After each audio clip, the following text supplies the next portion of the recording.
අභියෝගය කියන්නේ ලොකු අභියෝගයක් බාර දීලාම තියෙනවා අපේ කොට්ටු ටෙලිනාට්‍යයේ ප්‍රේක්ෂකයාගේ කියන්නේ මම නරඹපු සියලු දෙනාගේ තියෙන ආදරයත් එක්ක දැන් සිනමා පටයට එනකොට මම ප්‍රධාන චරිතය මට ලැබිලා තියෙනවා සිනමා පටේ.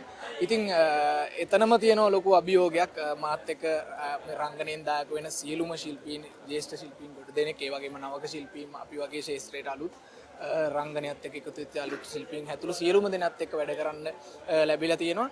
ඉතින් මේ කොටු කියන කන්සෙප්ට් එක ටෙලිනාට්‍යයෙන් ඇවිල්ලා ඇත්තටම ඉතාමත් අසීමිත ප්‍රේක්ෂක ආදරයක් තිබුණා මේ චරිතයට. කසුන් කියන චරිතයට. ඒ වගේම ලොකු අත්දැකීම් ටිකක් මේ කසුන් කියන චරිතයත් එක්ක මගේ ජීවිතේ හිතා ගන්න බැරි අත්දැකීම් වලට මුහුණ දෙන්නත් ලැබිලා තියෙනවා. ඉතින් ඒක ප්‍රේක්ෂක ආදරේ.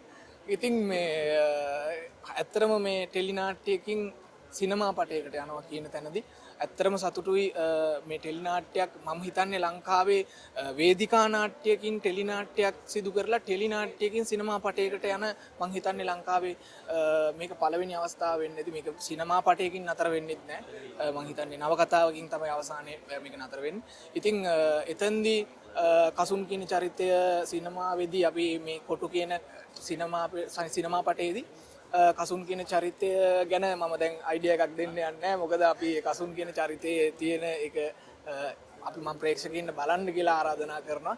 හරිගම.